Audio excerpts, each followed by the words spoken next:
The following program may contain coarse language, sexual content, violence, and mature themes, so if you're under 18, back away from the television. Not for you, buddy. Viewer discretion is advised.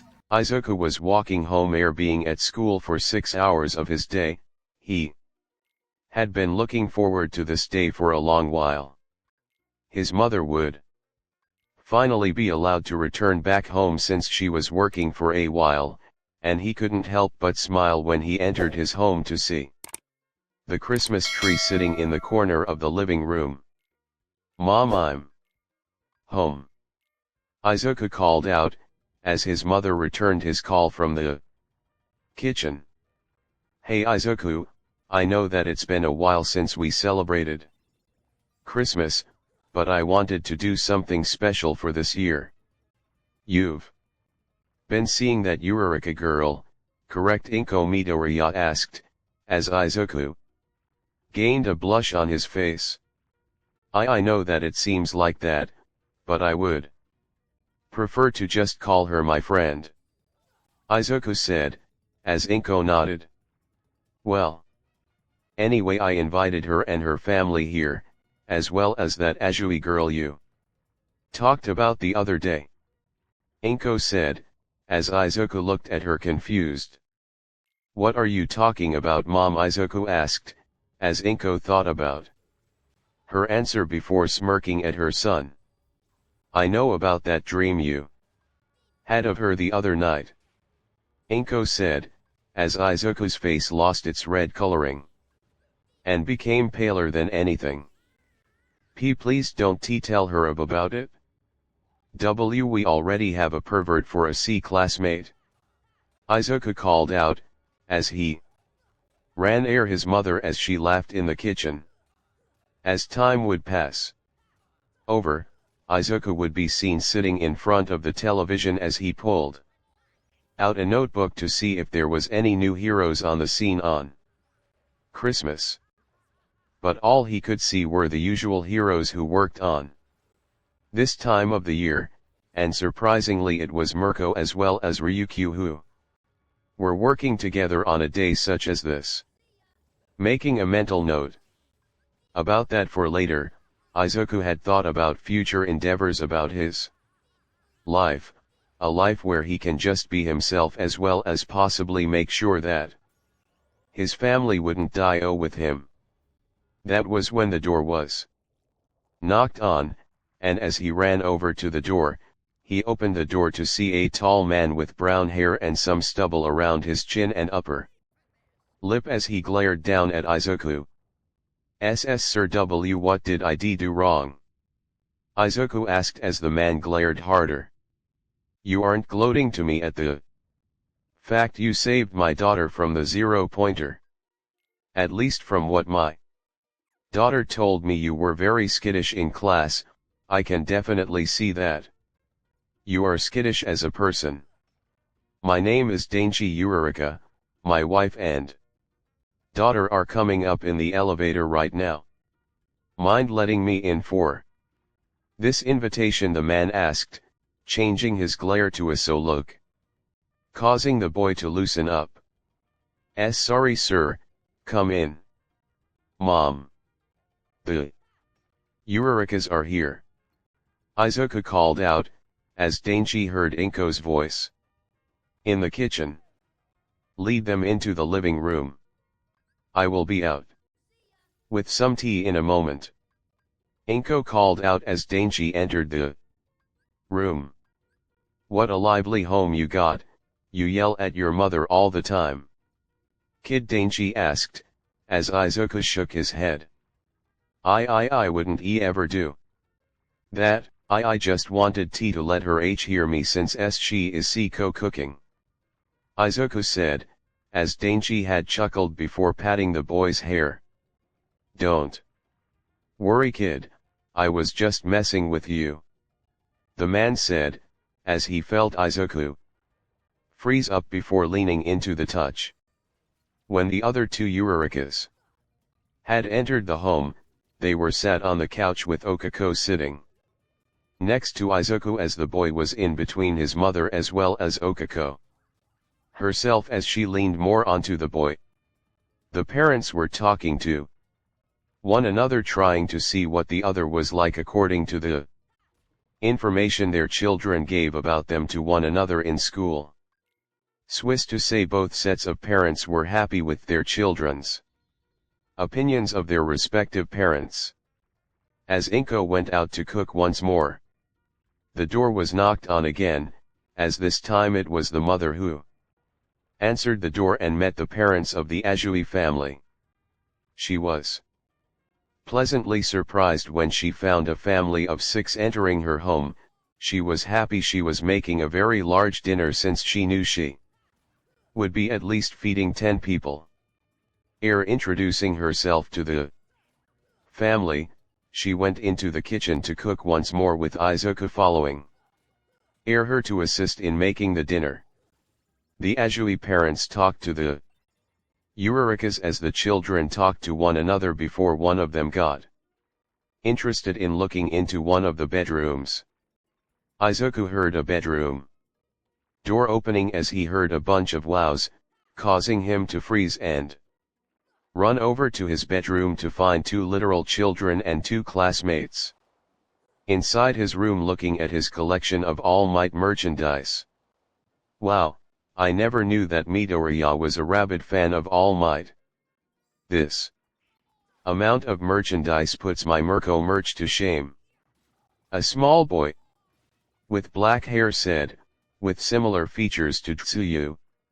See, could you please be careful in here? I don't want anything to get be broken in here, Izuku said, revealing his presence, causing everyone in his room to look back at an extremely nervous Izuku looking pale in the face. Don't worry Midoriya-chan, we won't break anything. Satsuki was just extremely curious about this room. I guess this is your room, Tsuyu asked, looking around. Why yeah, I've idolized All Might ever since I saw his debut, Izuku said, as Tsuyu and Okako walked over and gave him a pat on the back. Don't worry, I'm sure that you have the most merchandise of any hero just in this room, Okako teased as Izuku became red in the face from their closeness. Once it was time for them all to leave the room since Inko called out dinner time, the group of kids had re-entered the kitchen to find all the parents looking at them with a smile on their faces before going back to their original conversation. So, Mrs. Midoriya, where is Mr. Midoriya? Dainji asked, as he ate some food. As much as I would love to talk about that, my husband doesn't want others to know about where he is. What he does is top secret, and even I don't know where he is currently. All I know is that he is in the United States as of right now, Inko said, as the group looked at Izuku. Maybe that's why he's so skittish, Mrs. Urarika said, as Izuku shrunk into his seat a little. Let's take this conversation away from my family, please. My son doesn't like when he is the talk of everything, Inko pleaded as she noticed her son wilting in his seat. As the group found other subjects to talk about, they all soon found out about Izuku's inherent love of quirks and quizzed one another on how they would take down villains with specific quirks. Unsurprisingly, it was Izuku who came out with in-depth analyses on each quirk, explained as he demonstrated his love of quirks as well as genius-level intellect hidden within his skittish layers of personality on the surface. Once that was over, the families had sat in front of the Christmas tree. They all had their children open presents from each one of them, as each one was happy with what they all got. The parents were surprised that Izuku had managed to make GIs for Okako and Tsuyu during the time frame before this day came up. What is this, Midoriya-chan? Tsuyu asked, holding up a hand-drawn image of herself. I do recreational drawing. Online. And I thought that I would give you a sample of it. Izuku said, looking away blushing.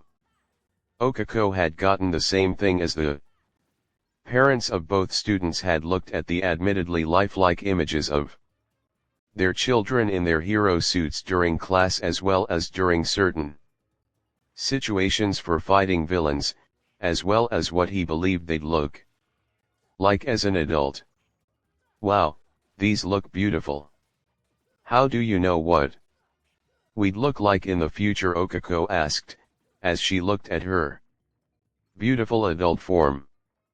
I just used my imagination to think about what you'd look like in the future as a hero. And my hand did the rest. Izuku said, as he looked away now and was sitting on the ground. As the parents adored how cute the trio of students were being, they knew they were all on a time crunch for the next day for the students' school lives. Well, we should be heading out, don't want you all to be late to school tomorrow, right? Dainji asked, as the children as well as the hero students nodded. Thank you for the artistry.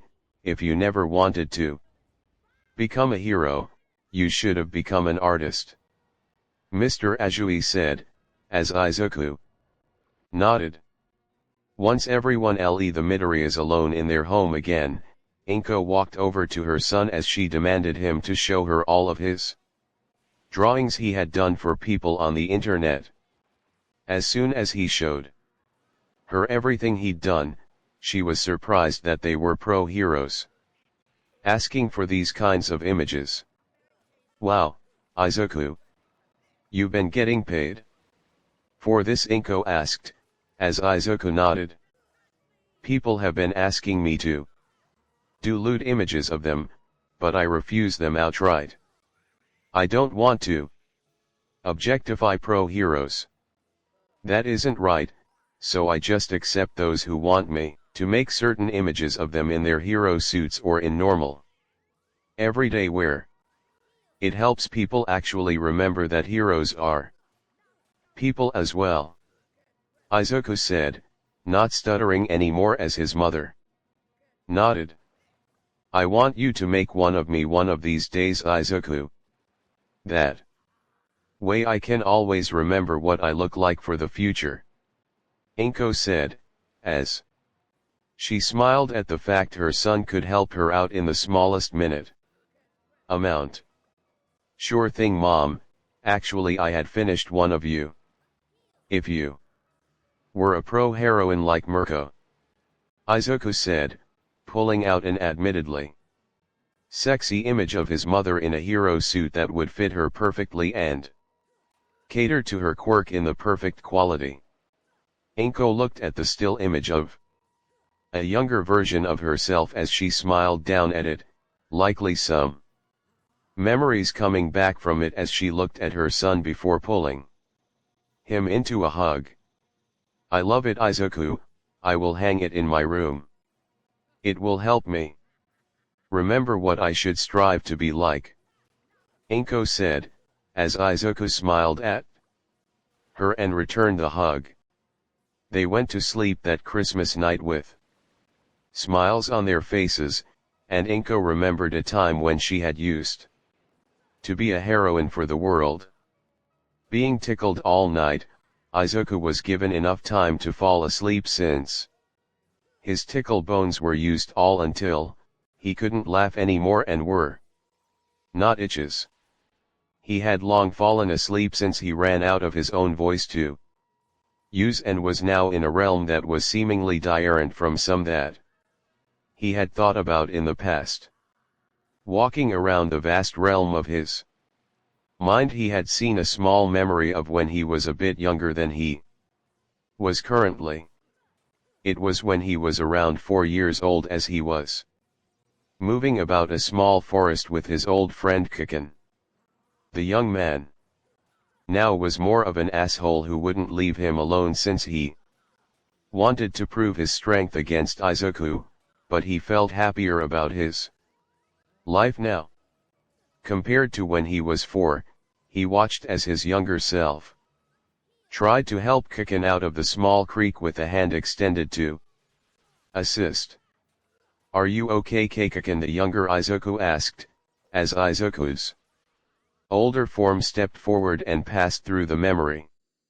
No wonder he thought that I was looking down on him. When I was 4, I was really expressive in my feelings. He probably took my worry as well as concerned look on my face as me looking down on him, which caused him to push me away. No matter, if he doesn't become a better person, he won't make it very high on the hero rankings. Not that I care about that, Izuku muttered to himself as he found the door to where his dreams could show themselves to him. As he walked through the door, he soon found his form a lot smaller as he walked through a small apartment. And he smiled when he found his mother speaking to his father, but there was something wrong with this dream though. His father's face was covered in a dark shadow. Apparently, he didn't remember what his father's features were. But he definitely knew that his father had curly black hair that went out at different angles, but he definitely smoked since he could see the cigar coming out the side of his father's mouth. He sat down on the couch as he watched the two talks to one another, seemingly about something important, as the man turned to look at Izuku. Walking over, he showed what his eyes looked like finally, as they were slitted pupils and were black in color.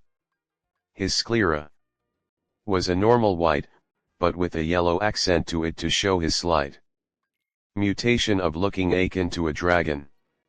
His father's quirk was fire breathing, so he had some mutations to look akin to a dragon based on his eyes and teeth. The man radiated a warmth that Izuku hadn't felt in years, something he wished the man could give to him once more when he finished his work studies under Sir Nitai. He smiled to himself as his father pulled him into a hug again as he nuzzled his nose against Izuku's nose as the man chuckled. "You will be my pride and joy, Izuku. No matter what your quirk is, I will always be on your side. I wish you had a quirk that way you can be treated the same as others, but there is nothing I can do about it. Just remember, son, no matter who you are as a person, a real hero saves the person in both body and in mind," Hisashi Midoriya said, as he smiled down at his son. Pulling the boy into one last hug, he placed the boy down before walking to the door with a smile on his face before stating, "I will be heading to America so I can get us enough money to live in Japan. I might not ever be capable of returning until I retire though. I apologize if I won't be able to return." "Izuku, Inko," Hisashi said, closing the door. Izuku woke up in the tickle machine as he stared at the ceiling before he felt something wet falling down his cheek. Looking into the mirror in the opposing side of the room, he couldn't help but let out a small sob as he wanted his father to be here again. I miss you, Dad," Izuku said, before Sir Nitai had arrived in the OIS fixing his suit and tie. "Are you ready to make a joke?" Midoriya-kun sir asked, as Izuku looked at the man before smiling at him. It had been a few hours since Izuku had given his joke, only to be smacked in the head for making a dark joke whilst within his OIS, but gave him a passing grade. Sir Nitai had informed him that no matter the situation, a hero is supposed to make light of it in order to convince the civilians nearby that he has everything under control and can do it. Izuku placed on his hero suit as he looked at himself in the mirror of his small apartment room within the agency. His suit was made to be intimidating as it was just a simple overcoat that held a lot of weapons within it. On the inside of the overcoat, Izuku was wearing a Kevlar armored shirt and pants that protected him from knives as well as 50 caliber weaponry. No matter what hit him with their bullets or quirks, nothing would be able to get through his overcoat since it was made of the nanofibers that Eraserhead's capture scarf was made of. As he placed his very own version of the capture scarf over his wrists and arms, he grabbed a new weapon he held onto his person now. It was a bunch of wires that would make him seem as if he had a telekinetic quirk. It allowed him to move his fingers in certain ways to make the wires attack and defend against certain strikes against him. The wires themselves were made to withstand any kind of attack when used for defense. He had even tested it against All Might himself one day when he was making sure the weapon could withstand his attacks. As it turned out, before the man was retired, his punches couldn't even cause damage, since the wires interwove through one another to create an impenetrable defense for himself. So as he had the wires stewed into the inside overcoat pocket, he placed on his domino mask that he changed from his bunny mask since he didn't wish for his face to be covered anymore.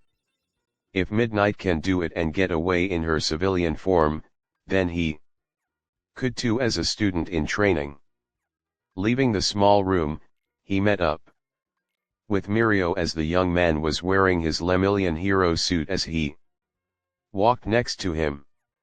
"Wow, you really are going underground, huh?" Miro asked, as Izuku nodded. "I wanted to be an underground hero since I'm not a fan of socializing with the press. They are too scary for me to handle. I can barely talk to my G-girlfriends alone," Izuku said, as he shuddered. "Wait, you have two girlfriends, as in the plural of girlfriends?" Mirio asked, as Izuku nodded. They re Tsuyu and Okako. "B, both girls liked me since I helped them both. Liked me since the first moment they met me apparently. Still getting you used to having G girls like me though," Izuku said, as Mirio nodded. "Well, anyway, we should meet up with Sir so that we can figure out which area we will patrol. I will show you everything you need to know about being a hero in training under a hero agency, my apprentice," Mirio said, as Izuku balked at him. Did the end of why your sentence have a Star Wars R reference?" Izuku screeched before running his senpai.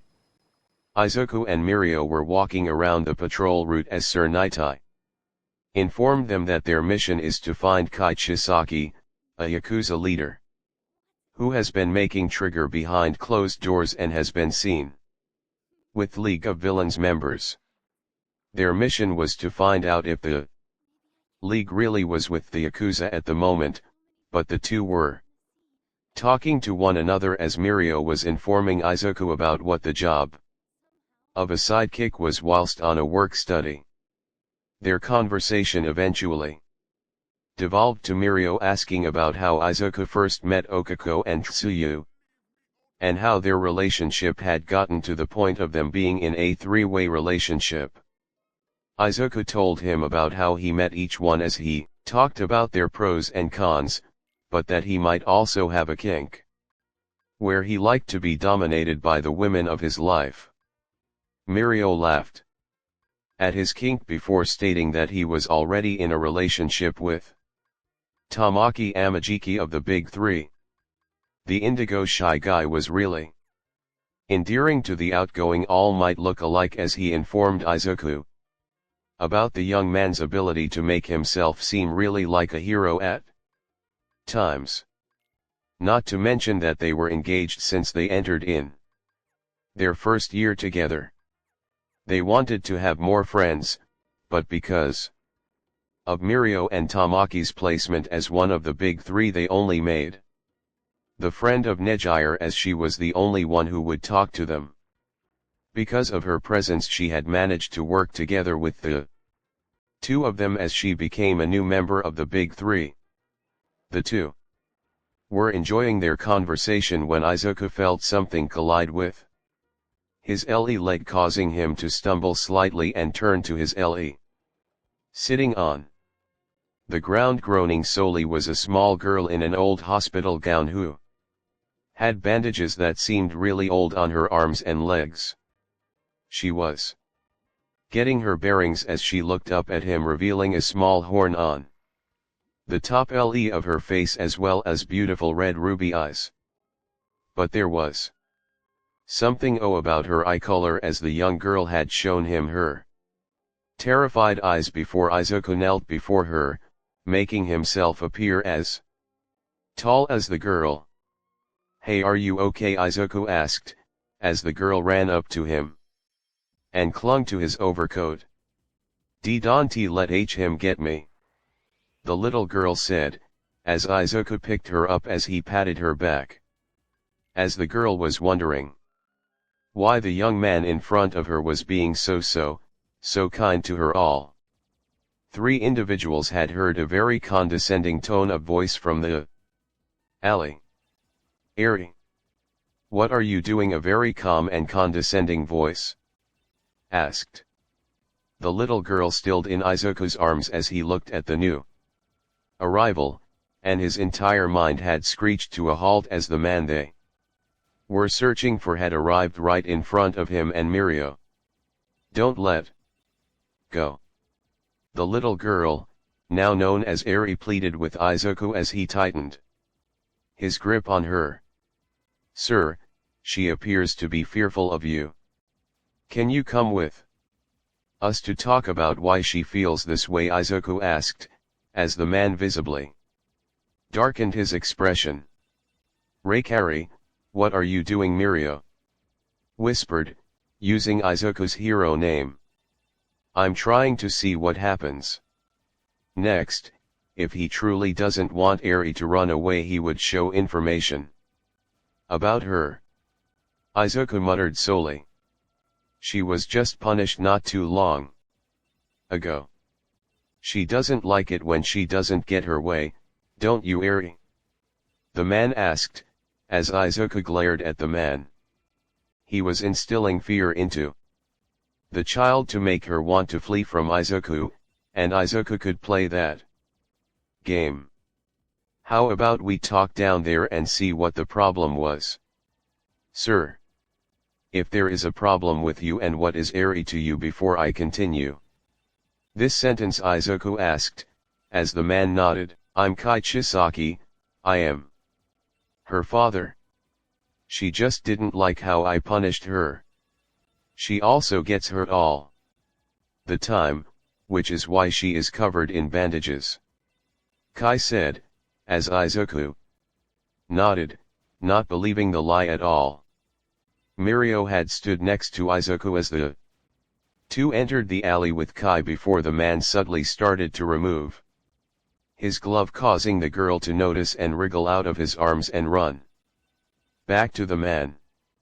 As Izuku watched the girl run back into the man's arms, he noticed the glove that was being pulled back up as he noticed the kind of gloves they were. "See, just wanted to get some attention. That wasn't me. I apologize for using up your time, heroes," Kai said, spitting out the hero name as if it was something that killed his extended family.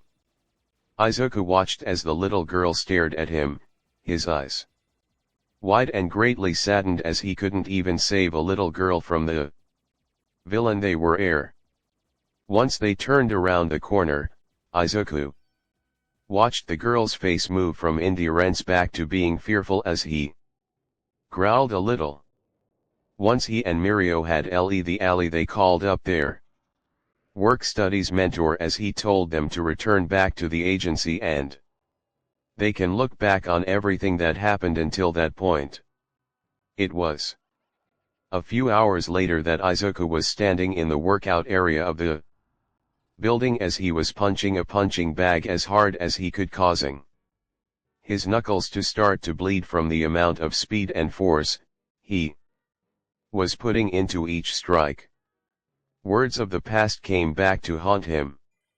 As he thought about the little girl he couldn't even save from a man who really was doing bad things to her. He knew the man was because of the fearful look on her face, and from how his glove was nearly his hand. He would have tried to use his quirk on both him and Mirio in order to erase their presence near him.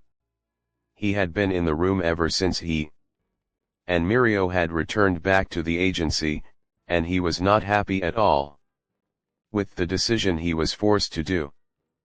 But whilst training, he was feeling the memories of how he felt back in middle school come back up to the surface, rearing their ugly heads. Worthless. Waste of space. Deku. Useless. If you want a quirk, then there might be a way for you to get one. Pray you get a quirk in your next life and jump off the roof. Maybe. Then you might be able to be a hero. Izuku punched as hard as he could, using his quirk on accident as he just sent the punching bag out of the agency window and out into the atmosphere.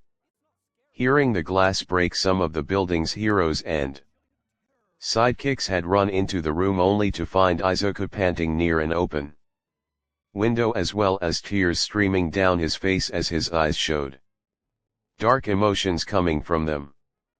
Fear, uselessness, regret, guilt, pain, as well as fury.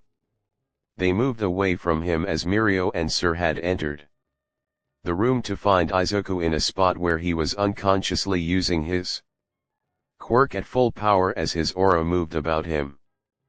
But there was something different about this aura. It was wild, dangerous, not to mention it was flowing a lot more like a fire, and Izuku's form was more on the lines of sharper in his features. His eyes were smaller around the pupils, his hair was apparently standing up on end, and tears streaming down from his eyes caused him to look at their direction. But the most important part about his features was that his upper chest was revealed to them, and all the scars that he had hidden from everyone at school as well as them were on display. Burn scars littering all over his skin, cuts that healed over, old burn scars that were from years ago, not to mention a small word on his upper le pectoral muscle. Useless. Staring at them all, he looked down as he saw what they were looking at, with complete shock as well as awe. But as soon as his emotional high was gone, his aura had faded, his hair fell back into place, his eyes regained their expressive form. But most of all, Izuku had passed out. He fell onto the ground of the training room as Sir looked at all his sidekicks as well as Mirio as he asked one singular question that was on all their minds. Where in the fuck did he get those scars? He yelled, as everyone looked at the man in slight fear. As Izuku was placed in the medical portion of the agency, Sir Nitai had taken it upon himself in order to call UA to find out what the hell happened to his work-studies student. He had been conversing with Principal Nizu about the fact that his student seemed to be having a mental breakdown when he was in the training room. Nizu had then informed him that they had found out about his injuries from the past, but never brought them up since they weren't really required as they were dealt with. Sir Nitai sighed before looking at the caller identification as he talked to Nizu about what they had done in the past to deal with the problem of his scarring on his body. They had informed him that there was literally nothing they could do. All that they could do was make sure that the rest of his time within UA was completely and honestly fine and safe for him. He already had a bad environment in the past with Aldera Junior High, and Nizu had not wanted UA school life for the boy to be completely as bad as Aldera. With that issue complete, Sir Nitai questioned Nizu if he had Izuku seeing Hound Dog for therapy for some of the injuries that seemed to be traumatic. Nizu explained that Midoriya had made sure that he was alright with them, and that if he was feeling lower than usual, he would inform them about it. As much as I would love to listen to your words, I cannot believe that he told you the truth, Nizu. Sir Nitai said, as Nizu questioned him further. What do you mean by that? He just punched a goddamn punching bag out into orbit because his emotions became too much for him to handle, Sir Nitai said, as he answered Nizu's question. This investigation was becoming way too personal for Midoriya, and as much as Nitai was loath to admit it, he would need the power of the young man in order to bring the young girl back and into the welcoming arms of the heroes. They just only needed Izuku to make sure that he could bring her to safety within Musudafu, Japan, and keep her as far away from the villains as possible. He ended the call with Nizu as he looked at the security footage within his agency as he found Mirio visiting Izuku in the medical wing. Hey buddy, how are you doing? Mirio asked, as Izuku woke up a small bit. What happened? Izuku asked, as Mirio gave him a small summary. Well, you were completely angered at how we couldn't save Eri-chan from Kaichisaki. And you took your feelings about that specific fact out on a punching bag and sent it out into orbit, Mirio said, as Izuku looked at him concerned. I don't have to pay for a new one, do I? I don't want to pay for something that is too much for me to pay for, Izuku asked, worryingly. Don't worry buddy, we are just making sure that you are safe as well as capable of still being a hero. Student, you had a very bad breakdown when you found out that we couldn't do anything about saving a little girl like Eri. But remember, I can't do anything either, we need more evidence that she isn't her daughter, Mirio said, as Izuku nodded. Just because I agree with you now doesn't mean that I like it, Izuku muttered as Mirio smiled.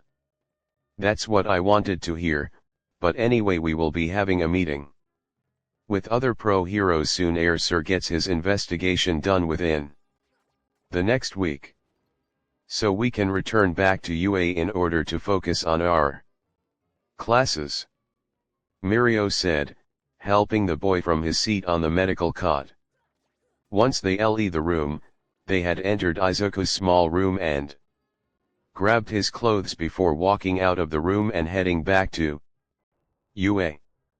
The two were very quiet on the trip back to UA, Mirio wanting to know more about Izuku's scars but not wanting to speak about them in a public place.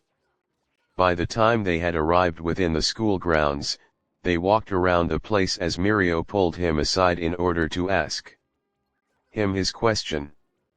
Sitting on a bench, Mirio watched as Izuku looked at the nearby pond that had been made by Nizu to let koi fish swim about. Hey, I just wanted to know if you are able to talk about the scars that we at the Nitai agency found out about the other day. I don't want to be that person, but if you are having mental issues about them, just know that I can hear you out when you talk about them, Mirio said, as Izuku sat there quiet.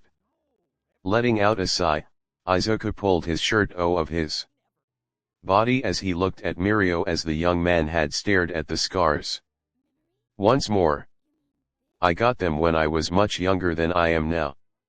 If I remember it correctly. Each one was when I was in middle school, Aldera Junior High. Izuku said, as Mirio nodded. Each and every one of them were during my 3 years in that school. All coming from a young man who used to be my classmate, Bakugo Katsuki. Who, at the time, I had once called Kaken. Izuku said, as he placed a hand over a small carved-out word on his upper le pectoral muscle. Useless. How did you get injured so badly? Didn't you have your quirk from birth? Or at the age of 4? Mirio asked, as Izuku shook his head. I was born quirkless, have the toe joint to even prove it. But it was in the sports festival's second event that it had manifested. Bakugo didn't like how I had manifested the power at that moment in time, and when I had nearly defeated him with my measly amount of time with it. He said some colorful things to me. But it was nothing he hadn't said before. Izuku said, before shaking his head. Izuku then spent the betterment of 5 hours since they had returned back to UA talking to his upperclassmen about his past with Bakugo and how the young man had beaten him so badly that he had actually given some thought to ending his life a few times when he was in middle school.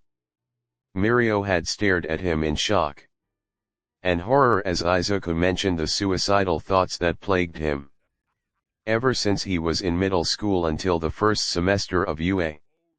The simple fact that Bakugo wasn't taken out of the school early on in the year had placed Izuku's trust of the teachers at an all-time low before the young man was told to leave him alone by a small amount of time ere the sports festival. So as Izuku continued to speak about his past experiences with Bakugo, Mirio had become more and more angered at how society had treated his kawaii in his younger years up until now. It was here that he made it his mission in order to protect his kawaii at all costs from any and all those who would do harm to his little mind when it came to discrimination towards him. How about your relationship with Uraraka and Azui? Mirio asked, as Izuku blushed solely. They were the ones who helped me. They had stayed near me when they found out how my mother is in a disabled home. She is getting Alzheimer's disease. And there is still no cure for it. She will eventually forget about me before she eventually dies. It hurts so bad when I think about her, and the two seem to have this knack for finding me when I am feeling bad about her. Izuku said, as he started to tear up. The two would continue to talk to one another as Izuku learned about Mirio's family, as the young man mentioned that his parents actually looked like Tintin from the child cartoon that he grew up with. Once their conversation was over, Izuku stood up and stretched his body and le towards Heights Alliance in order to meet up with Okako and Tsuyu. The two had been boons for him as well as his emotions since he had entered a relationship with the two of them. As he was entering the main entrance of the building, he entered upon a scene that would seem scandalous for his two loves since they were pinned to the wall as a perverted young man was making his way over to them completely naked as his girlfriends were trapped. Izuku stared at the wall in confusion before hearing the little shit-stain speak about them. Now that Midoriya is still gone, I can have my way with you two girls before he comes back. If you both get pregnant with my kids, that's fine, I can just say that you both had betrayed him. The grape young man said, as Izuku's power increased slowly as his aura had flowed around him. Angrily, he walked up behind the short, diminutive boy until they were in front of both Okako and Tsuyu preparing to enter their ripped clothing area where their groins were showing as being hurt. As soon as the boy had been mere inches away from them, the hair on the back of his neck had stood up, causing him to freeze and turn around, only to be met with a fist a mere inch from his face as he was punched through the wall next to the girls as Izuku pointed his hand out at the boy, a yellow glow forming in his palm. Once he was about to shoot the blast of ki at the boy, he shook his head before using it to take care of all the balls of hair and turn them to ashes before calling Izuku. Once the teacher had arrived in the room, he found Mineta slumped on the pillar outside, without his clothes, and as Izuku stared at Izuku, he saw him placing some clothing on both of his girlfriends. Taking the runt away, nobody would say that they heard Izuku kick the little bastard's ass all the way to the principal's voice that night. Back with Izuku, Okako, and Tsuyu, they were talking about how Mineta had gotten the upper hand on them since they were physically and mentally stronger than him.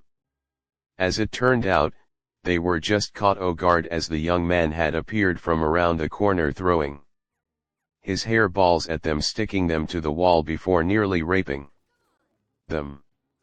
They informed Izuku that the boy was definitely going to go the other girls of their class, and that he had inadvertently saved the entire class of girls from being unknowingly raped.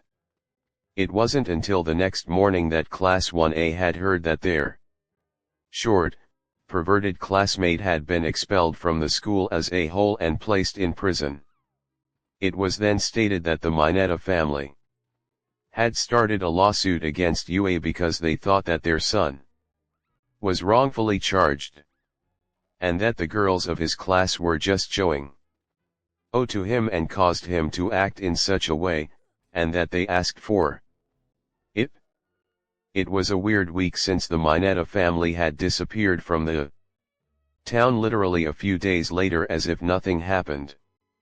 The case of Minoru Mineta was then lost within the other articles as the young man was placed in juvenile prison for the rest of his life until he would be moved into Tartarus by the time he reached 18 years of age to serve out the rest of his life sentencing. Izuku had been training on the day of the raid beginning in a few hours, and he was increasing his strength so that he could save the little girl who was taken from him.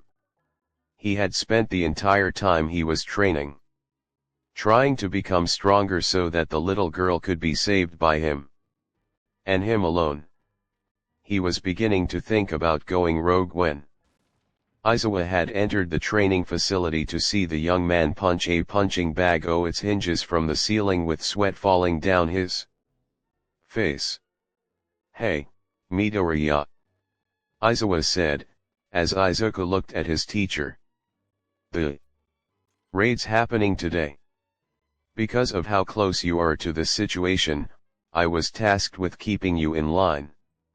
If you even step out of line once, you will be taken from the hero course." "Got it," Izuku said, as he glared into Izuku's eyes. "I respect your decision, Izuku-sensei. But I will have to act as a hero should. I will do my very best in order to find and bring Eri-chan to safety within my arms. I will not allow her to be taken away. Not again," Izuku said, as Izuku smiled at him. "That was what I was honestly hoping for. You are given express permission to use your quirk in order to fight as well as protect Eri. Once you get her to safety, you are to come back and help with the defeat of Overhaul," Izuku said, as Izuku smiled at his teacher. They both soon left the training facility as they found Okako, Kirishima, and Tsuyu standing next to one another as Izuku walked up with the young man. As the Group of 5 LE the UA grounds they prepared themselves mentally for the large task of raiding a massive base of operations for a Yakuza base. Within the timeline of heroes, they continued on the walk towards their respective hero agencies where they were doing work studies at and put on their hero costumes. Izuku had his hero costume undergo an overhaul as he thought that he wanted his hero suit to be much more appealing to those around himself. So when he exited the room from changing, everyone looked at him as he wore a green and black martial art GI that had his name on the back of it. Once everyone noticed the absolute change from his last costume, they asked him why he had changed it. I wanted to make myself a lot more appealing to walk up to. Instead, some guy on the street, Izuku said, as he smiled at them with a determined look. As the heroes arrived at the base of operations for the Shihasaikai, they all prepared themselves for the large raid that was about to start. Once they got the plan set up and prepared, the police had knocked on the door stating that they had a warrant for looking around the place. And almost as fast as they made their presence known, a large overly muscular man with a beak over his face, most likely a mask, had broken through the front of the door, with Ryukyu as well as her interns fighting. The massive man, a new man, came out as he started to take their vitality. Whenever they had landed a strike against him, with the group of girls fighting the villain, the rest of the heroes entered the building with Izuku, Izawa, Sir Nitai, as well as Mirio Togata were leading the charge. Once Sir Nitai had found the small compartment that leads into the underground tunnels, they all started to run ahead in order to catch all villains responsible for this even happening. Izuku and Mirio had launched further ahead in order to catch up to overhaul faster than the heroes who were only able to run. Izuku took to the air, as he flew as fast as he could, with Mirio jumping through the walls, ceiling, floor as well as doorways in order to keep up with the flying boy. As soon as they got a massive distance away, some of the 8 precepts of death had split the heroes apart as they allowed the 2 head runners to move further away, with Izawa as well as Sir Nitai teaming up on certain villains. Fat Gum and Red Riot had taken on a massive villain who was muscular but lean at the same time. The second villain, who was with the tall one, had created a shield in order to keep himself safe from the onslaught of heroes coming in. Back with the 2 hero students moving ahead of the pack, Izuku was moving slightly slower than Mirio as the man had arrived on the scene. Before his Koi, he had already entered combat with the villains as he made sure that he protected the little girl in his arms from any and all harm.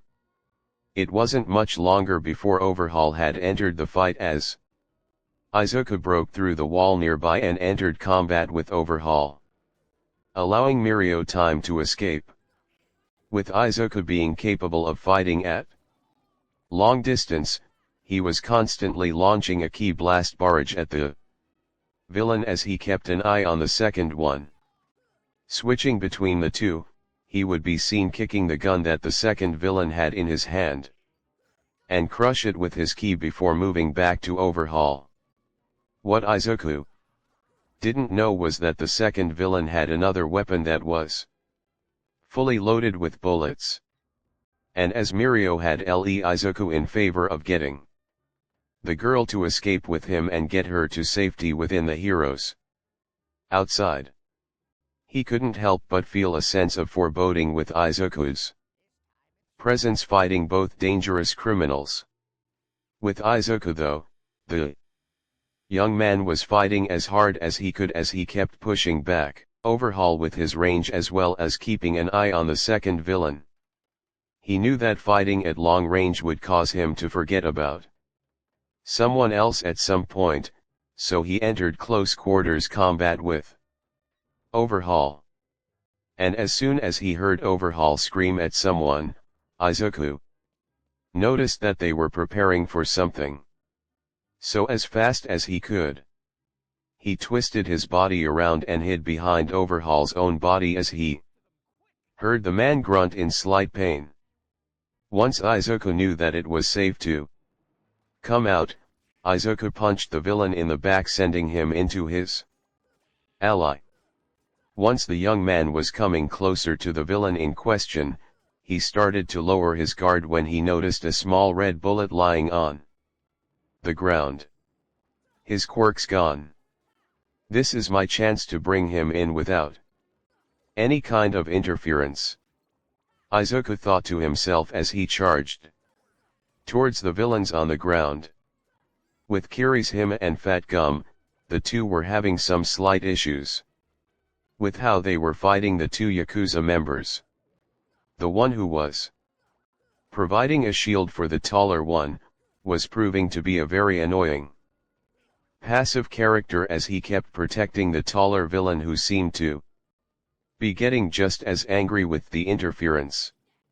The taller man then decided to just straight up knock the guy out before focusing on the two heroes as he smiled at them. Launching towards them, he called them out as he wanted to see who was the better of the trio, him or the two heroes.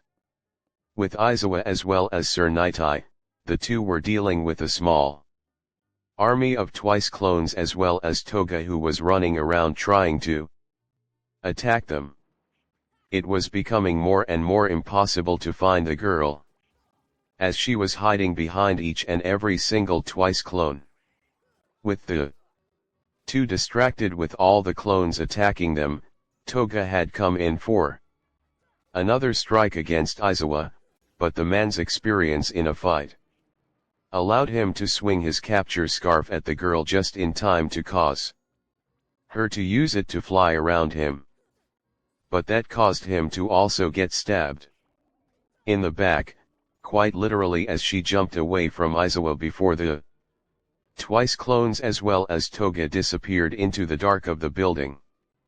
The two heroes continued on their way in order to find out where the two students of theirs was located. Mirio had soon come up to them, both holding Eri in his arms, who was looking downright terrified as Izawa took the girl and ran so that Mirio could come back to the fight with Sir Nitai. They continued to run towards where Izuku was last seen, and once they found the boy, they were surprised that the young man was holding both villains on his own.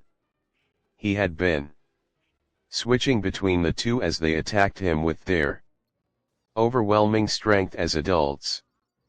But something was wrong with the young man. For some reason he wasn't activating his quirk that they knew he had. It was here that they realized something was truly wrong.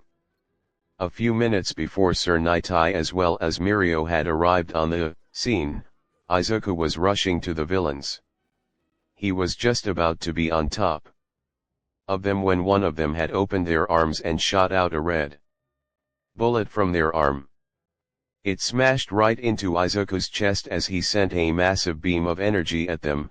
It was able to knock out one of the villains, but the other one, Overhaul, had gotten back up and launched at the boy. Izuku was prepared to make some distance and activate his quirk, when he couldn't feel it anymore. As soon as that happened, he knew what that meant. He probably wouldn't be getting it back anytime soon. So as Overhaul had started to swing wildly at him, he dodged and weaved through each attack before countering the older man. As Overhaul Kaichisuke had attacked relentlessly, Izuku was countering with surprising strength for that of a newly remade quirkless individual. How are you able to part ways with your quirk so easily? Overhaul screamed out in fury. I wasn't born with one, so I was able to live a good portion of my life without one at my disposal. Izuku revealed as he slammed a knee into Overhaul's gut. As the man held onto his stomach in pain, Izuku sent a punch at the man's face before sending him to the ground. That was the time that the second villain had arrived and started to fight the young man in martial arts. The villain wasn't that much better at martial arts than Izuku, but it was enough that the boy was on the back foot, and that was when Overhaul had entered the fight as well. Both men were fighting Izuku with full strength attacks, as Izuku dodged and moved away from each attack. The second villain decided that now was the perfect time to reveal his quirk as he let his hair be thrown about and slice at Izuku from all directions. With Izuku doing his very best in order to dodge and move away from each strike, he couldn't escape each attack as his hero suit was damaged with each slice. With a quick analysis, Izuku managed to place Overhaul in the way of the attacks as the man had taken some hits from his subordinate. With the second villain stopping his strikes with his hair on Izuku, the young man kicked Overhaul into the villain again before jumping back in order to gain some stamina back. Both villains had stood back up and stared at the boy in question as they panted from their impromptu combination attack. If you think that you will beat me without a quirk, you are sorely mistaken, Izuku said, as he panted. How have you not dropped from exhaustion as well as pain? You shouldn't even be standing with those injuries. Overhaul screamed out at him with fury. I've been bullied for a major portion of my life. Explosions surprisingly hurt a lot more when they're made of nitroglycerin, Izuku said, as the villain stared at him in shock. It wasn't much longer before the boy had regained his breath, taking in a deep one and running towards the two villains, who entered combat as well, but with much less fervor as they realized the cost of being quirkless born into this world. Izuku countered each strike, as well as made sure that he was able to hold them both until his teacher as well as senpai could arrive. And he was happy that they both arrived when they did, but they weren't coming in to help at the moment since they were confused as to why he wasn't using his quirk. But that was for but a moment, as Izuku landed a few consecutive strikes on both men before using one of them as a springboard to jump to a new spot. Once he had landed, Mirio had appeared from the ground, smacking right into both of them as he called out his catchphrase. Power! With both men falling to the ground unconscious, Izuku took a knee as he started to breathe heavily with how much strength was used, as well as exhaustion coming in. What happened to your quirk? Midoriya Nitai asked, as Izuku stared at him for a moment. Red bullet, Eri-chan's blood. Quirk was erased from existence. Can't feel its power anymore, Izuku said, as Mirio had decided to carry the boy on his back. Sir Nitai had decided to carry the two men with quirk suppressant cuz over their wrists as they made their way out of the building. Once they all arrived outside, they found Ryukyu and her interns finally putting an end to their fight with Rukia Katsu. One of the 8 precepts of death within the Shihasaikai. Fat gum as well. As Kirishima had entered out of the building's wall as they looked happy with the outcome of their fight with another member of the 8 precepts of death on their end. The man they were dragging was holding on to the other man who was completely unconscious as well. with each and every single member of the Yakuza defeated and placed in police custody. They all went their separate ways as Izuku noticed. Izuku was sitting in an ambulance with Eri in his arms. The little girl had been looking at all the heroes within the safe arms of the tired man before noticing Izuku hanging on the sunshine-haired man's back. She soon noticed how Izuku was looking at her with an expression of happiness as well as pure elation. She looked at Izuku for a moment as if to ask him if she could leave his arms and go over to Izuku. The man nodded as he placed the girl on the ground. Once Izuku knew what was happening, the boy was let down onto the ground. Before he sat on the ground with Eri coming towards him running. As soon as he was situated on the ground, the girl jumped from a few feet away and hugged him close to her as Izuku gave her a hug as well. The heroes around the two were smiling at the scene as Izuku started to cry. With Eri, both crying about different things, but oh so similar. Eri was crying because the young man who had a good heart and felt warm had come to save her. Izuku was crying because he had managed to save the girl he couldn't save the first time, and he was glad to have saved her from overhaul when he did. Izuku pulled her in as close as he could as he cried into her shoulder as he started to laugh in pure happiness.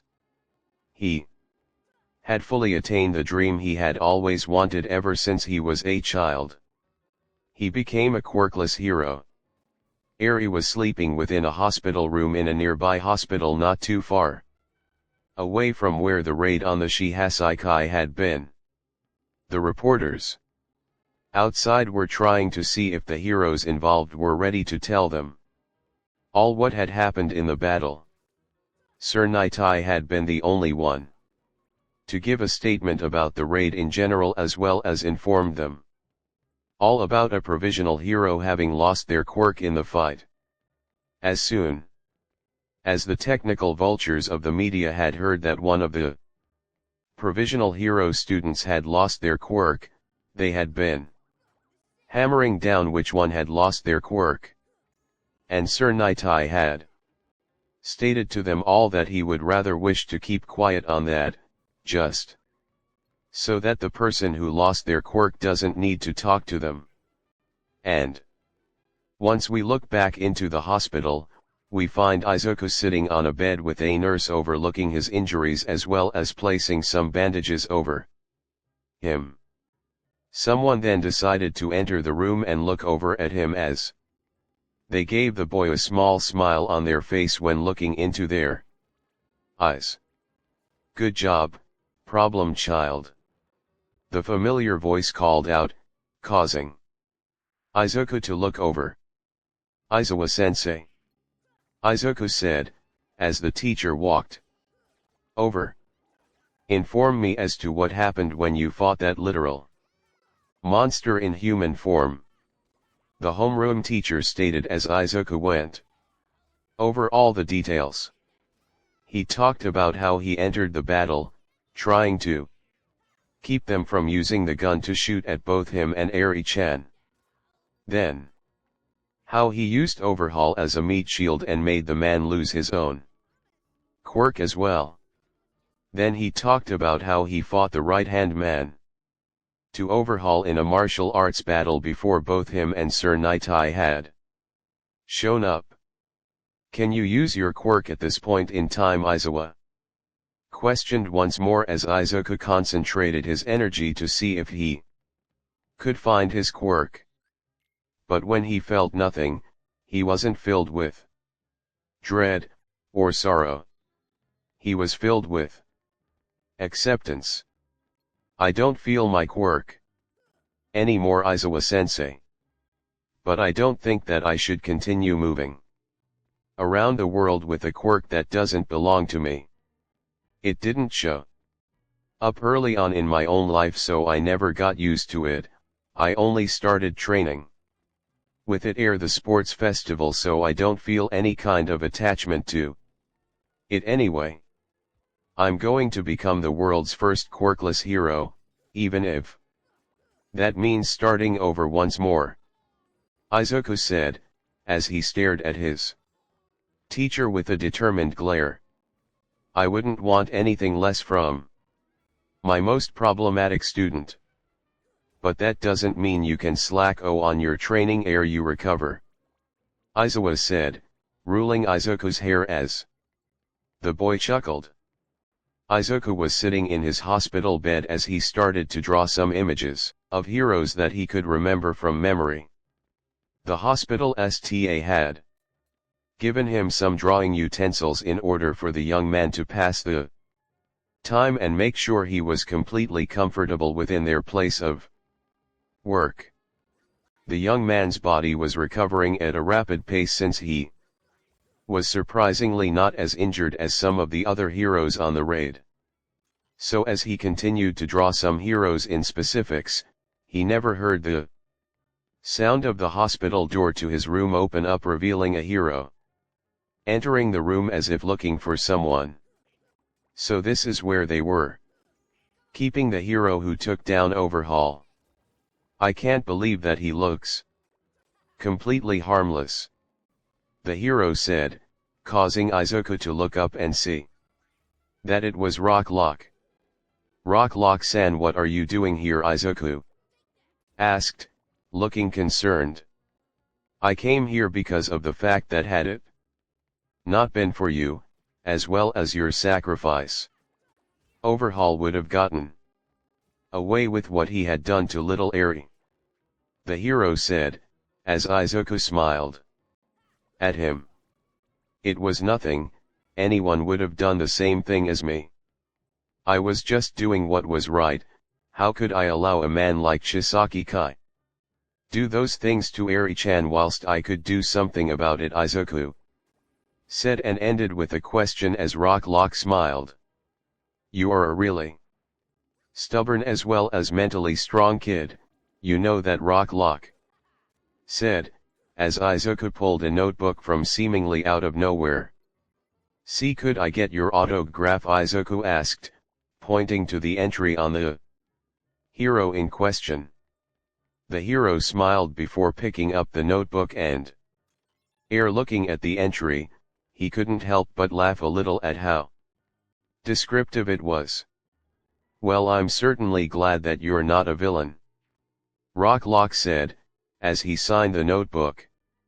As the hero gave the notebook back, he watched as the young man marveled at the signature before putting it in whatever dimension he got it from. What are you talking about? There's no way I could become a villain, Izuku said, completely ended.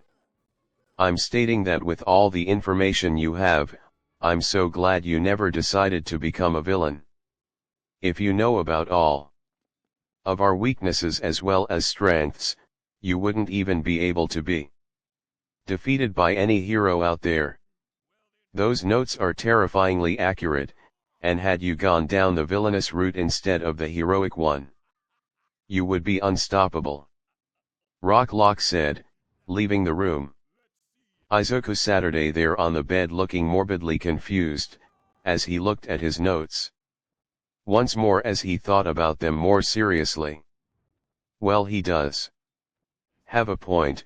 I really go above and beyond when it comes to heroes, villains, as well as how they use their quirks in a battle or rescue standpoint, Izuku muttered to himself. The day continued on until he was allowed to leave the hospital as he met up with Tsuyu and Okako. As the two girls had smiled at him and brought him with them towards UA. Upon entering through the front gates of UA, the trio had made their way over to where Heights Alliance was located. Entering through the front door, the trio were accosted by their classmates as they questioned them as well as how they were mentally that raid. Izuku suddenly became self-conscious about the fact that he was now quirkless once again as he made sure to make himself scarce. The other students within their class had noticed that Izuku was missing and questioned Okako and Tsuyu about it, as they remembered about Izuku's complete fear of being treated the same way he was before UA. So the two delved into what Izuku had told them about his past with his life before UA, as well as growing up in a world that had quirks whilst he didn't. And as most of his classmates had varying levels of reactions, from complete indifference to complete fury at how he was treated, there was two people who were showing a complete discriminative behavior. It was Kaminari as well as Bakugo, but Bakugo's was much more subdued since he had learned to respect Izuku for his actions. Building up to this point in his life, at least the Quirkless is still the weakest of us all, Bakugo said, as he walked away. Kaminari, though, was showing signs of being very discriminatory, although in a very dumb way. He liked Izuku, he really did, just didn't think that he should continue down the line of heroism without a quirk of his own. Hey, you all think he should continue in the hero course now that he doesn't have a quirk anymore? Kaminari questioned as everyone glared at him. I'm not trying to discriminate against him, honest. Just he won't last long out there as an underground hero who is quirkless. Just look at how our teacher lasted when he fought all those villains on his own.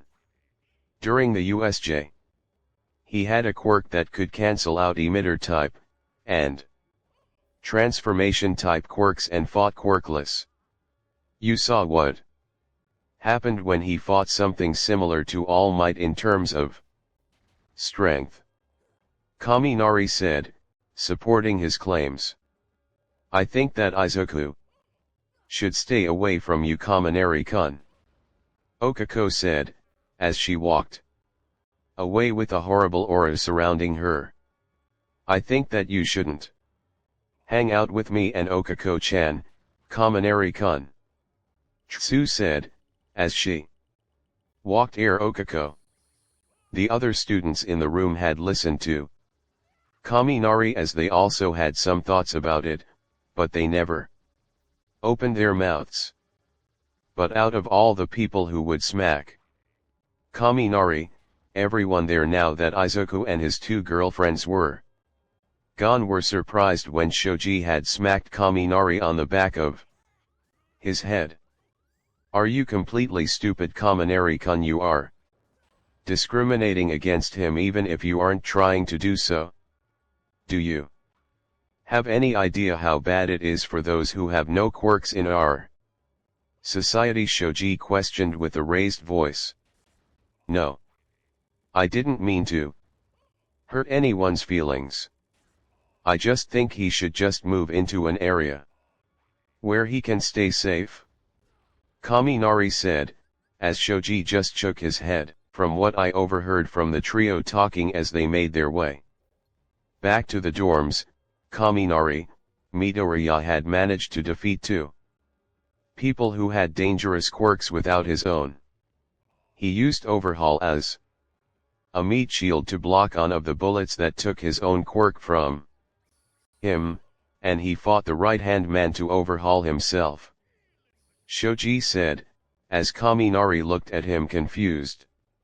I thought that was Sir Nitai, he asked, as everyone just glared at him more.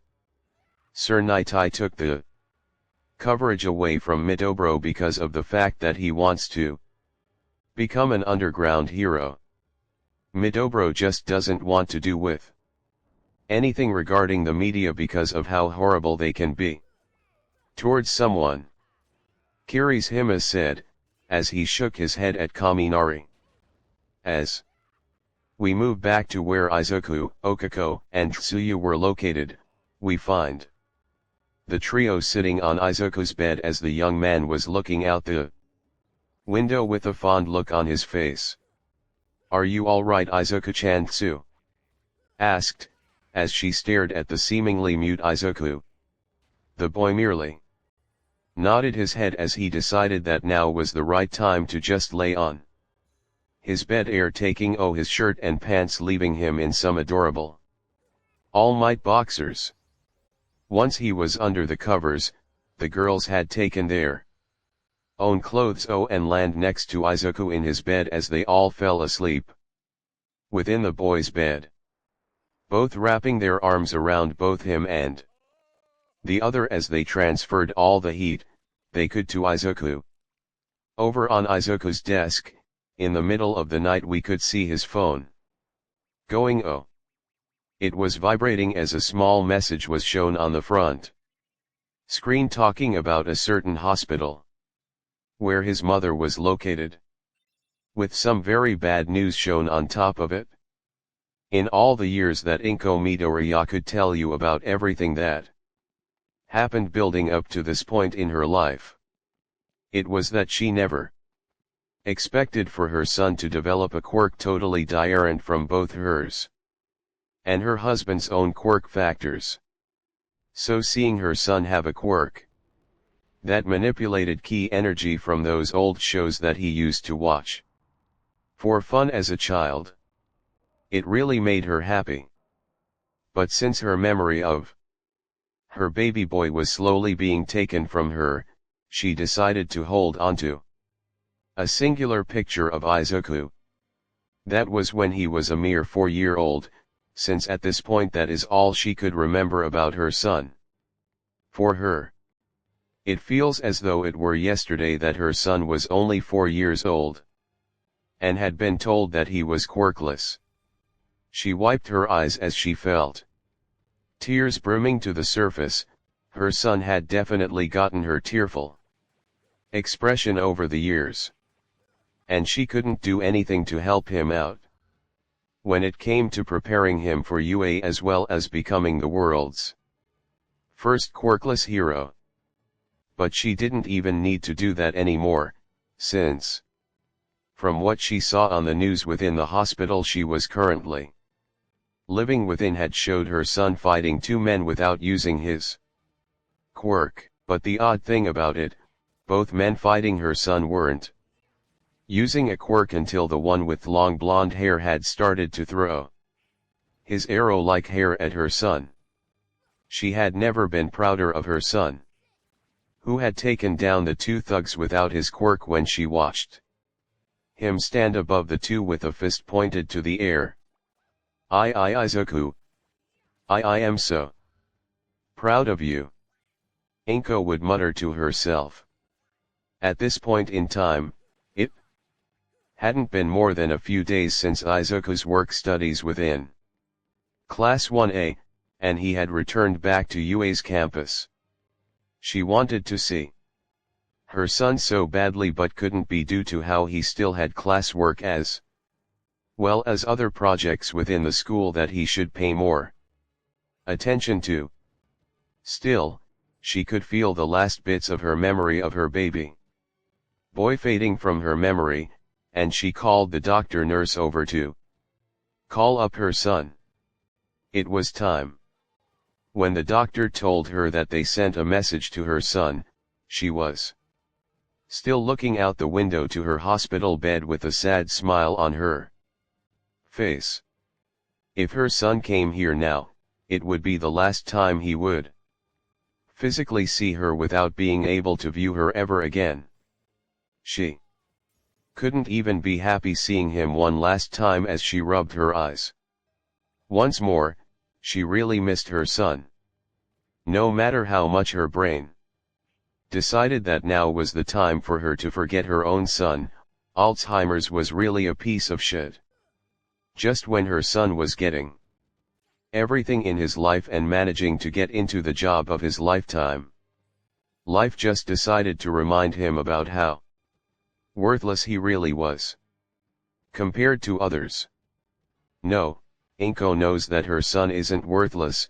What's really worthless is how this world is so messed up that it wants to split up mother from son. It wouldn't be until a few hours later that her son would barrel through the doorway of her hospital room with tears falling down his eyes. "Mom!"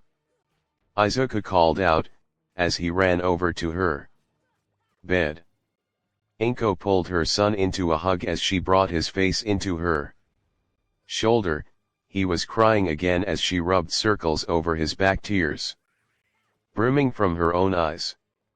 "I'm sorry, Izuku, but my memories of you are starting to fade completely. I think I only have a few more days before you're not there anymore. I'm so sorry, Izuku. You are the light of my day no matter what. But now you have to be on your own without a mother who even knows of your existence," Inko said, as she grieved. Izuku hugged her tight as he cried even more than she was. They were like two peas in a pod, mother and son. Izuku didn't want his mother to forget him. He was about to get his dream of becoming a quirkless hero. For God's sake! Why was the world so horrible to take his mother's memory of him now? Why couldn't it just make it to where he didn't have to sue her anymore?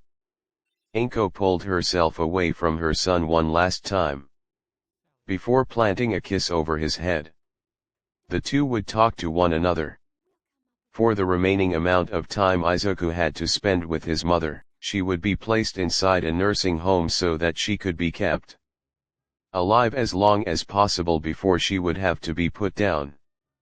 Izuku didn't like this any better than Inko did, but they had to do it for her sake. Inko made sure to tell the doctor that Izuku cannot see her pass away. That is the last thing she wants for her son to see, his mother dying, and there not being any way for him to stop it. Over the next few months ere Izuku's last visit with her, Inko had been playing chess as much as she could with some older folks within the nursing home. She had been getting along with some older fellows who had seen the dark times of heroism, not to mention that there was this older man who had black hair and freckles similar to something from her past. A flash of a man with short curly black hair and crimson-colored eyes, as well as a cigarette in his fingers as he smirked seductively at her.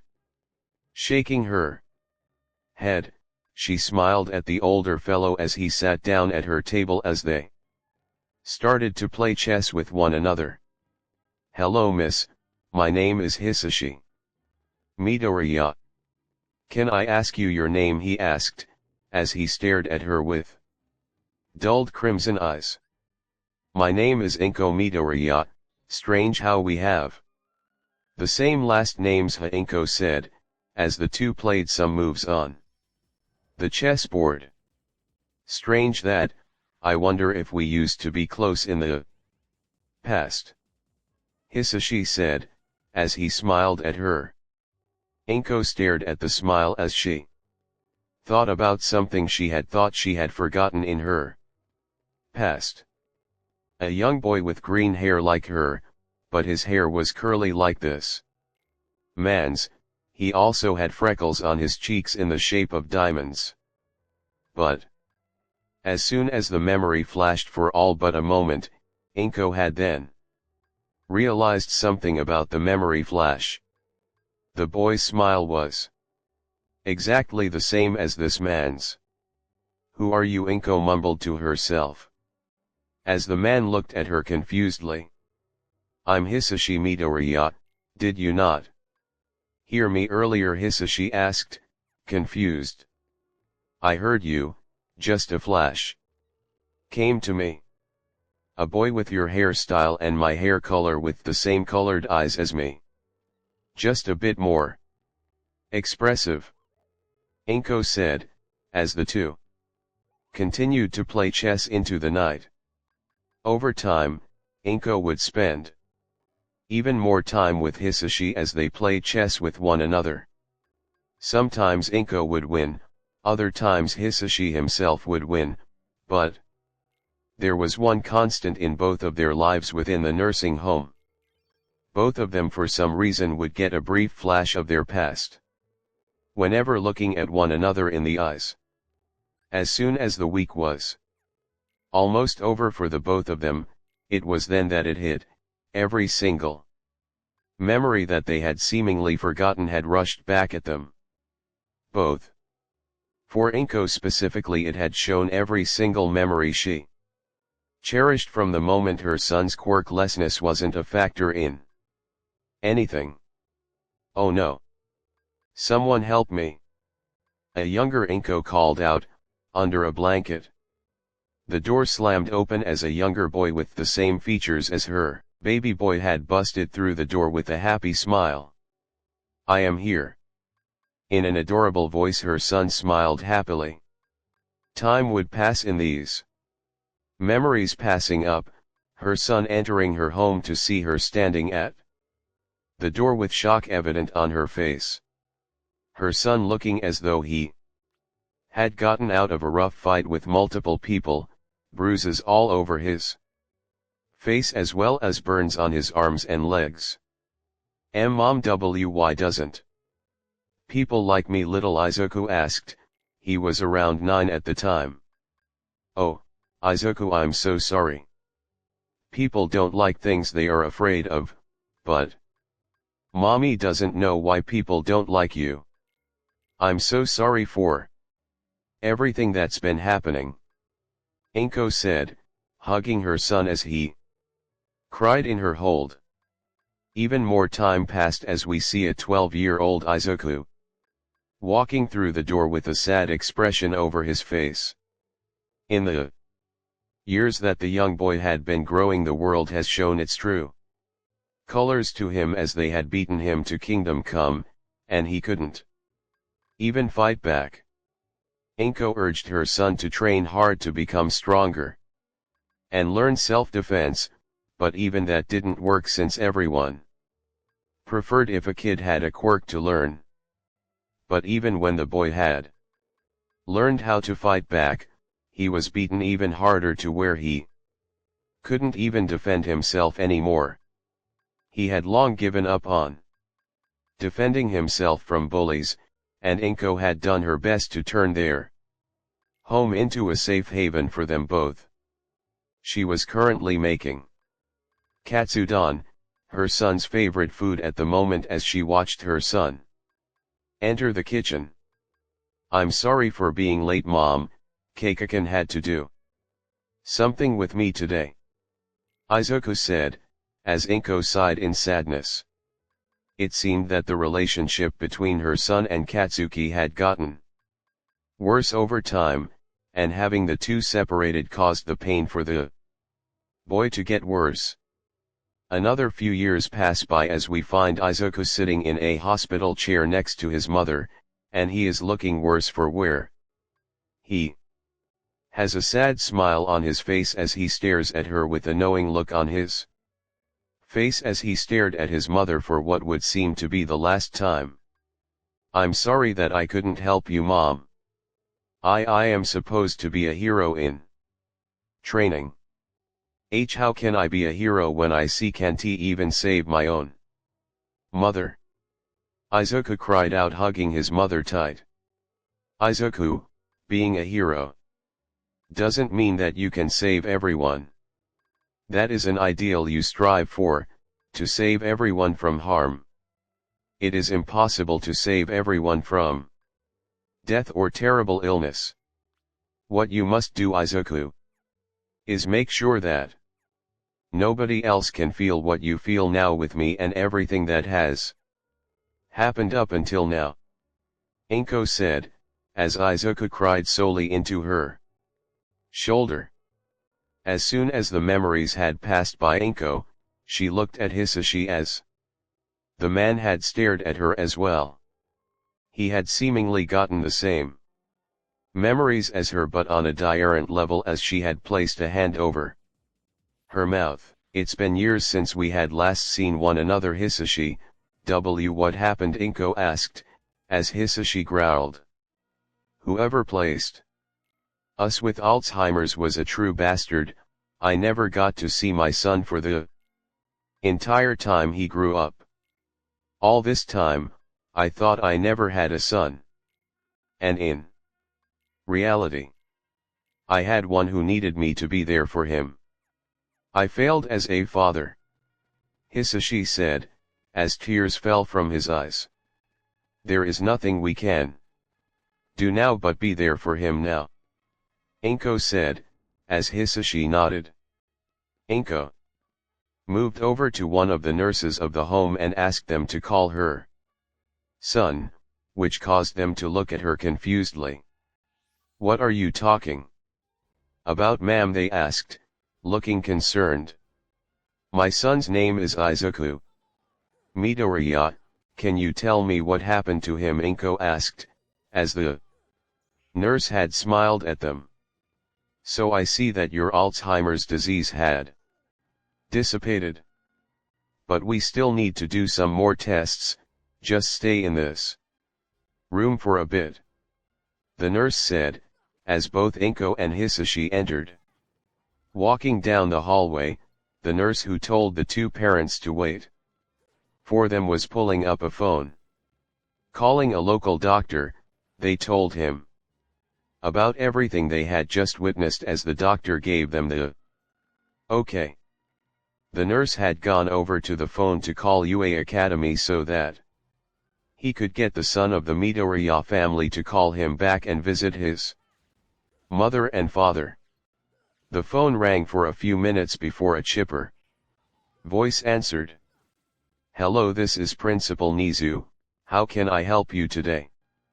Nizu's voice called out. Can I speak with Midoriya Izuku? It has something to do with his mother, as well as father, the nurse asked, as the principal went quiet. Is something wrong? The nurse asked, as Principal Nizu sighed. I apologize, but he was just sent out to protect some civilians to leave Jakku City and Jakku Hospital from the lineage of villains.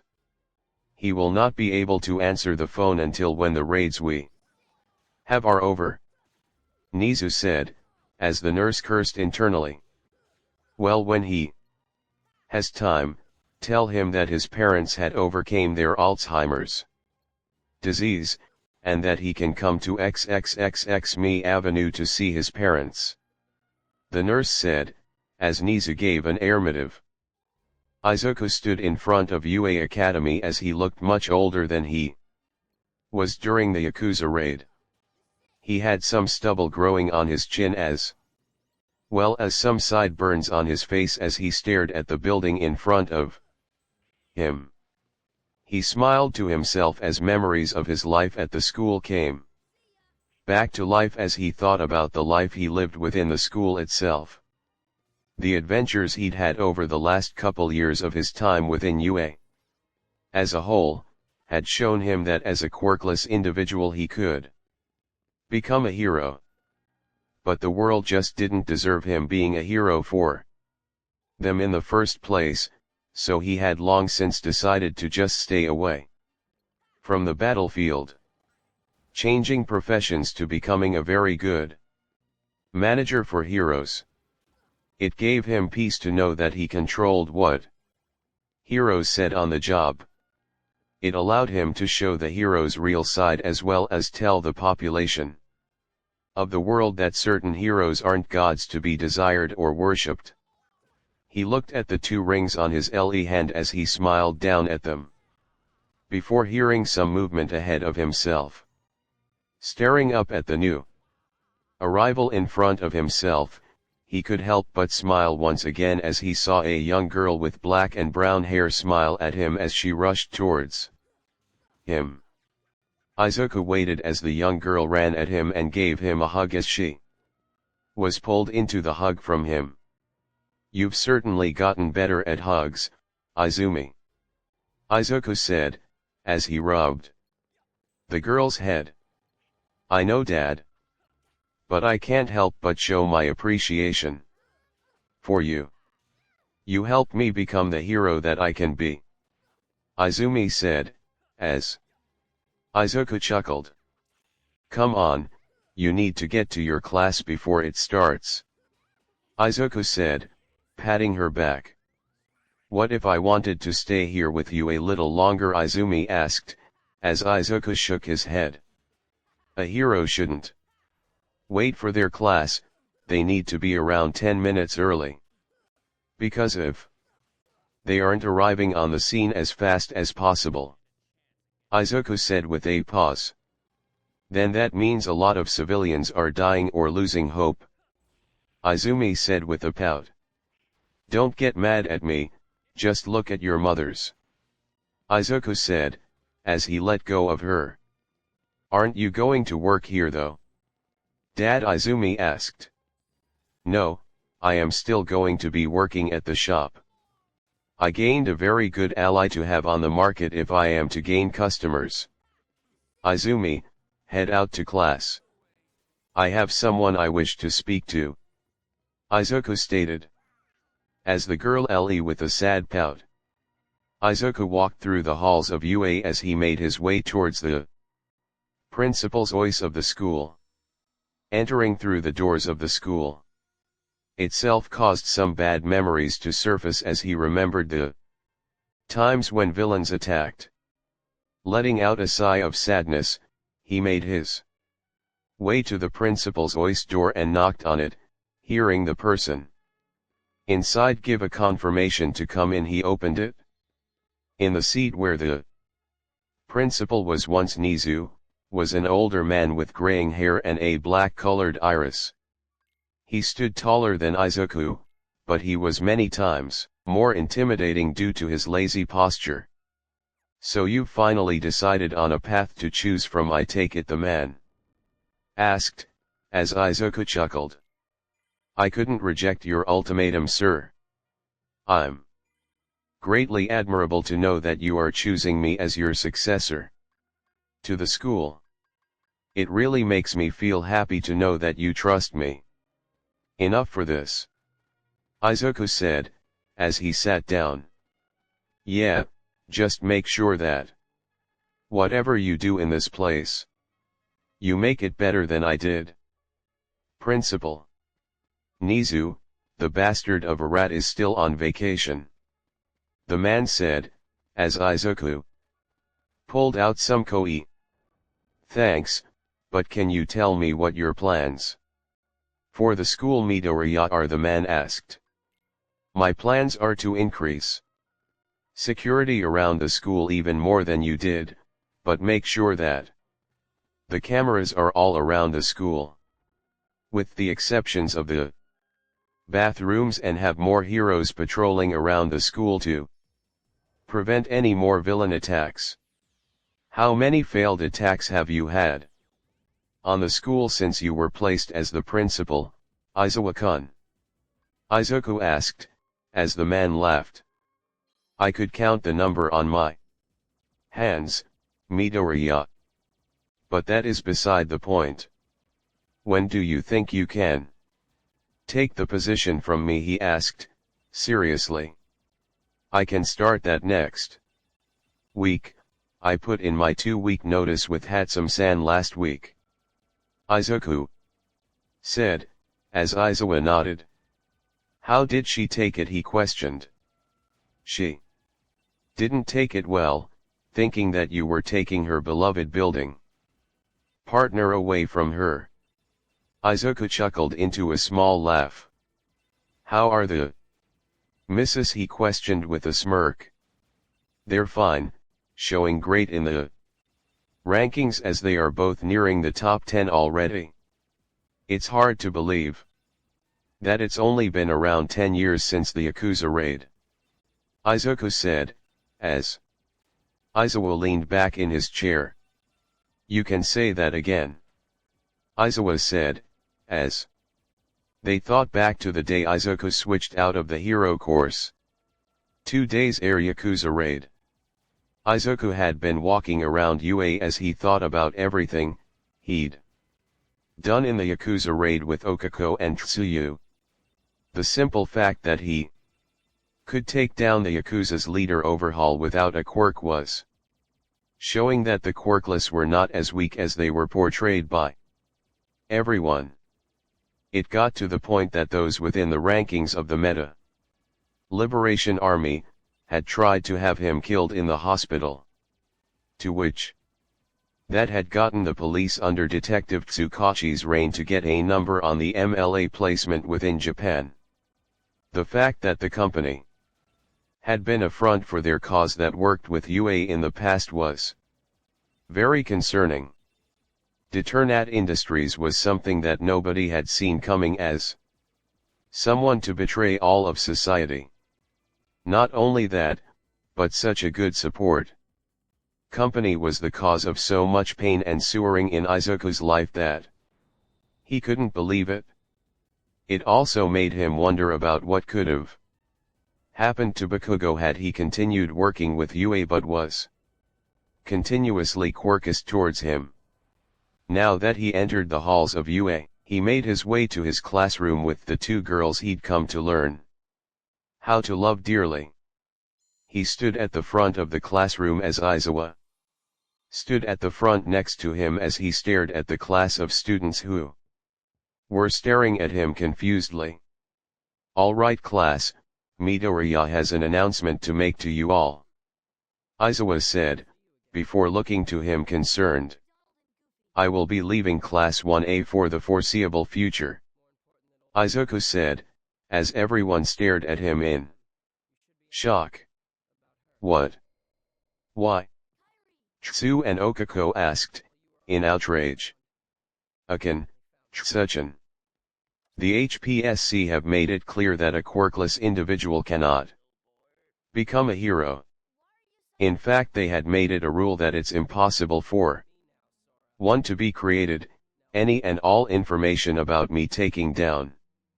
Overhaul was taken down before I could be given credit," Izuku stated as the entire class stared at him in shock. But what about your dream? Don't you want to become a hero?" Okako asked, as she stood up walking towards him.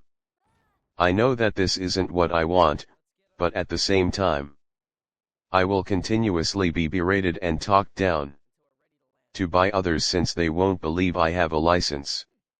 Nobody would want a quirkless hero in society.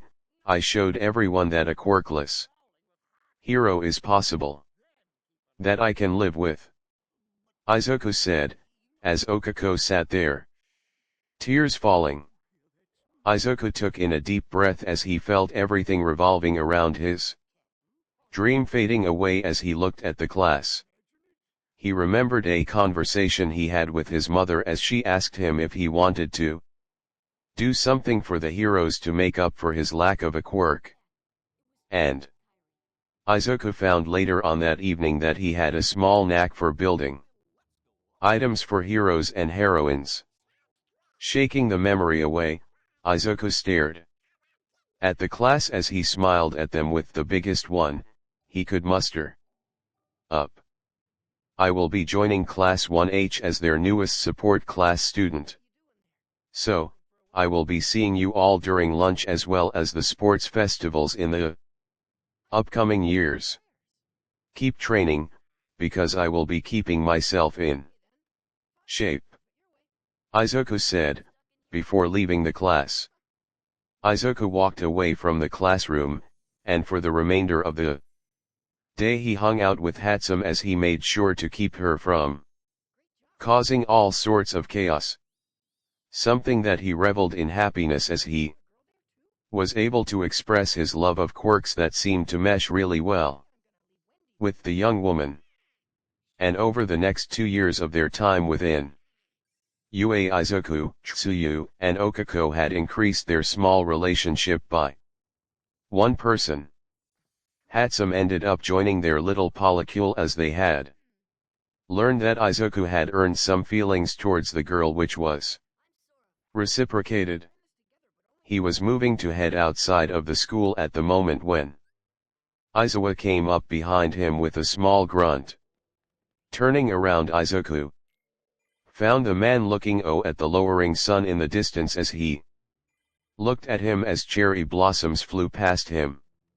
"What is the meaning of leaving my class? I know that the reason you gave wasn't the real one, the HPSC part is true. but the rest of your reasoning don't line up with your admiration of heroes as well as ideals of becoming one. Izuku questioned as Izuku sadly looked away from the man. All my life I had wanted to become a hero, but it was during my time within UA that I found that becoming a hero was more work than what I was capable of handling. And I decided to just follow what All Might told me about a year and a half ago, Izuku-sensei. Izuku said, sitting down on a small bench. What would that be, he asked, curious. All Might thought that going down the hero track wasn't in the cards for me. Instead, he gave me ideas about joining the detective Tsukachi in the police force, not to mention joining the military and doctors in hospitals. He even gave me an idea of firefighting, as they aren't given the respect they should be given. I just want to change my path from heroism. I've had my time with it, and I've shown that I can be a hero without a quirk. That makes me happy already, Izuku said, as he stared at the now dusk sky. So All Might told you that you shouldn't become a hero, Izuku asked, slightly angered. Don't be mad at him, he was very jaded when I had first met him. He wasn't thinking straight, and I can't fault him for doing that. Much less breaking my dream like that. He at least gave me some options to curb my away from that lifestyle. Besides, I already have 2 girlfriends who are within the hero course. They can provide me with the adventures of their life as heroes, Izuku said, with a sad smile. You're one weird kid I've met. Many kids continue in the hero course for worse reasons, but I've never met someone who'd willingly leave my class for yours. Izuku said, standing up. Do me a favor, kid, should I ever ask you to take over for whatever position I'm taking on, at the time, accept it? Izuku stated. Before walking away. I can't promise anything, Izuku-sensei. Izuku muttered before heading to his dorms. How are your mother and father, kid? Izuku asked. They're fine, reaching the final years of their life. They can feel it, it feels so surreal. That I finally met my father. And it turned out he had Alzheimer's disease. Like my mother. What a coincidence. Izuku said, with a loud laugh. Yeah, sure. What do you plan to do ere all this? Izuku questioned. I plan on taking the school in the direction that accept any and all people, no matter what their quirk is. Or how it is used, so long as they have the dreams to help people as an ideal, I am fine with it. Izuku stated as. Izuku smirked. I can't wait to see how UA evolves without me at the helm, and I'm sure that former Principal Nizu would like to see that happen as well. Izuku said, standing up. Izuku followed the man around the table before finding himself standing at the table where the previous principal used. It held many diorant diagrams of things that happened in the past, as well as any future projects the school needed to take part in. Izuku stood on a small platform that increased his height by a few inches as he stared into Izuku's eyes. Izuku Shota, declare that Midoriya Izuku, former student of Class 1-. Take my place as principal of Ultra Understanding Academy. For the time that he will wait to become principal, he will learn how to become the best man that the school relies upon for living life to the fullest.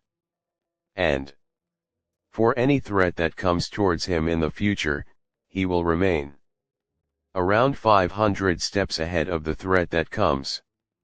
With due diligence, we shall make the next generation the most powerful we can produce. Izuku said, before staring behind Izuku. I, Midoriya Izuku, declare that I accept the role as principal for Ultra Understanding Academy. I will do my best in order to make the school better than it was before and show compassion and kindness to my students to be their protection as well. As care comes before anything else in my life besides family, they are akin to family as well. Should I start the position with the remaining embers of my life, I will strive to make UA even better than it was when Izuku Shota was the principal. This I swear. Izuku ended as Izuku smirked. As soon as the indoctrination was completed, Izuku stared at Izuku. Before a small whip-like weapon found its way around Izuku's body. Izuku stayed still as the whip wrapped around the boy's body until it found itself sticking to his wrists and arms before settling in. Izuku stared at how Izuku stood much taller without the item on his shoulders, causing Izuku to take a closer look at the whip-like construct. "Why Yuri giving me your capture weapon?" Izuku asked, as Izuku nodded. "Since I am naming you my direct successor, that means that everything that used to belong to me belongs to you. Although the capture scarf might need an upgrade from how I have used it for 35 years of my life," Izuku said, with a chuckle. "I can't wait to show this to Okako and Hatsum. Those two would laugh their rears off." Izuku said, as Izuku patted his shoulder. "Good, now leave me alone. I have a retirement to prepare for," Izuku stated as he led the boy to the door. In the home of Inko Midoriya, she and her husband were sitting on the couch within their cottage within the park. Izuku had built the home for them as a retirement home for the two of them. The boy had chosen how it worked well with the two of them as they watched the sunset over the horizon. They smiled as they watched him walk up to their home with their grandchildren as well as their daughters-in-law. Izuku walked up to them before noticing that the light in their eyes were dimming much more than the last time he was at their home.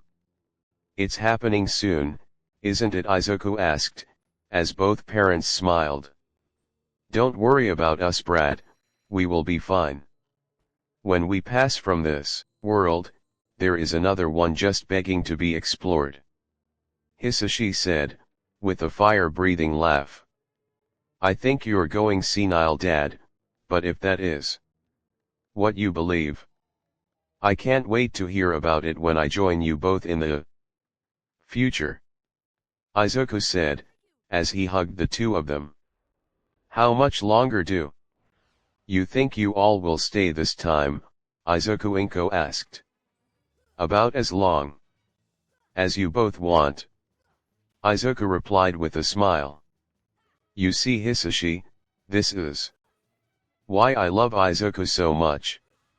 He spends time with his family much more than you did," Inko said, with a light slap to Hisashi's shoulder.